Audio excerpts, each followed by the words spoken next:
Assalamualaikum warahmatullahi wabarakatuh.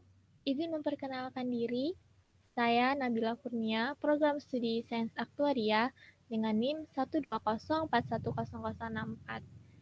Dalam video ini, saya akan menjelaskan dua soal untuk seleksi microteaching kimia dasar 1A sebagai asisten tutorial.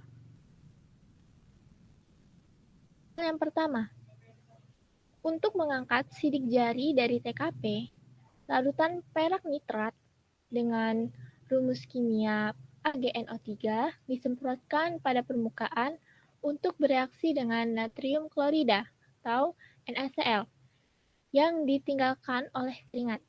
Berapa molaritas larutan perak nitrat jika 45 ml larutan tersebut bereaksi dengan natrium klorida berlebih untuk menghasilkan 0,148 gram endapan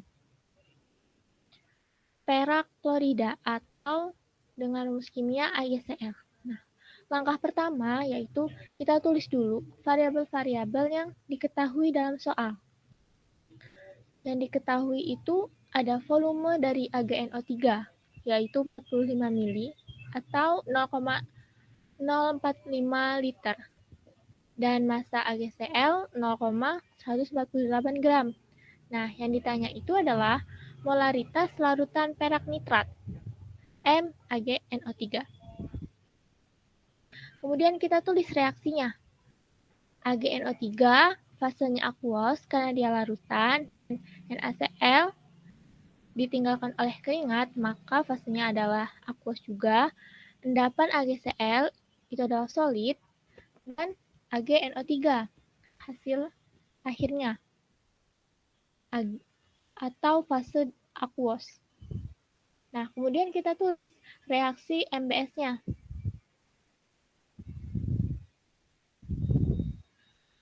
Misalkan mol dari AgNO3 ini X, maka mol dari NaCl itu Y. Nah, karena natrium klorida itu berlebih, maka yang menjadi reaksi pembatasnya adalah perak nitrat. Sehingga bereaksi sebanyak X. AgNO3 habis, NaCl bersisa, AgCl itu menghasilkan X mol. Nah, kita dapat mencari X mol dari AgCl ini dengan cara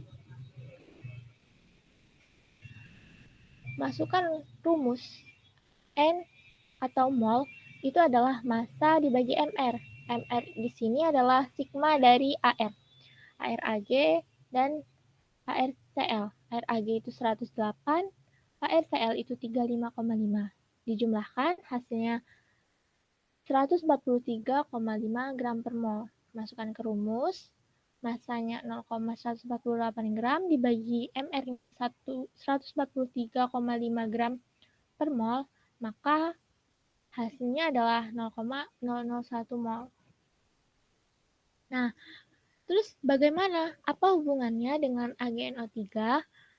Kita ingat kembali bahwa mol ini sebanding dengan koefisiennya, koefisien dari Ag maupun koefisien dari AgNO3 maupun koefisien dari AgCl. Nah, mol AgNO3 ini koefisien AgNO3 dibagi koefisien AgCl dikali mol AgCl. 1 dibagi 1, karena koefisien AgNO3 1, AgCl ini juga 1, dikali dengan molnya tadi, 0,001 mol, hasilnya adalah 0,001 mol. Nah, mencari molaritasnya adalah mol dibagi dengan volume 0,001 dibagi dengan 0,045, hasilnya adalah 0,02 molar. Jadi, molaritas dari AgNO3 adalah 0,02 molar. Kemudian, soal kedua, yaitu tentang hibridisasi. Gunakan diagram orbital untuk menunjukkan bagaimana proses penggabungan orbital atom pusat untuk membentuk orbital hibrida pada senyawa bromin pentafluorida atau BRF5. Nah, yang pertama itu kita tentukan dulu Dari BRF5 ini, mana yang atom pusat? Atom pusatnya adalah Br. Mengapa demikian? Karena jumlah Br ini lebih sedikit dari F. Atau kita ingat atom pusat adalah jumlah atom yang paling sedikit. Br itu 1, F-nya 5. Otomatis atom pusatnya adalah Br. Kemudian kita buat konfigurasi elektron dari Br. Br sendiri memiliki nomor atom 35, maka konfigurasinya 1s2, 2s2, 2p6, 3s2, 3p6, 4s2, 3d10, 4p5. Nah, atau singkatnya AR18, 3d10, 4s2, 4p5. Nah, dari ini kita bisa menentukan elektron valensi. Elektron valensi adalah 7. Dari mana? Dari 2 ditambah dengan 5. Kemudian kita gambarkan struktur Lewisnya. Bagaimana? Seperti ini. F-nya ada 5. Nah, yang ini adalah elektron bebasnya. Jumlah domainnya itu ini ada 6. Dengan pasangan elektron ikatannya 5, PeB-nya 1. Nah, untuk menentukan bentuk orbital hibrida, maka yang pertama adalah kita menentukan keadaan dasarnya terlebih dahulu. Keadaan dasarnya itu dari atom pusatnya.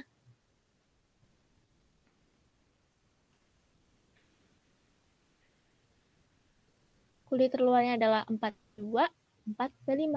Nah, subkulit S itu ada 1, subkulit P itu ada 3.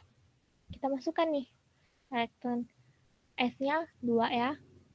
1, 2. Kemudian P-nya itu ada 5. Yang kiri dulu, 1, 2, 3. Baru yang kanan, 4, 5. Nah, kita kan mau mengikat sebanyak 5F. Sedangkan di sini BR hanya bisa mengikat 1. Sehingga kita membutuhkan ruang lagi, yaitu 4D. Untuk apa? Untuk adanya eksitasi atau perpindahan elektron dari ruang P ke D.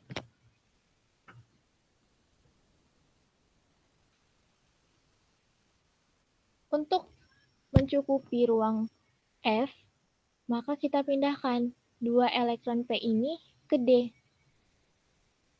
Cukup kan? Ruangnya ada 5. 1, 2, 3, 4, 5. Nah, yang seperti inilah yang disebut dengan keadaan tereksitasi atau peristiwa perpindahan elektron dari ruang satu ke ruang yang lainnya. Kemudian kita lakukan hibridisasi atau promosi. Nah, di sini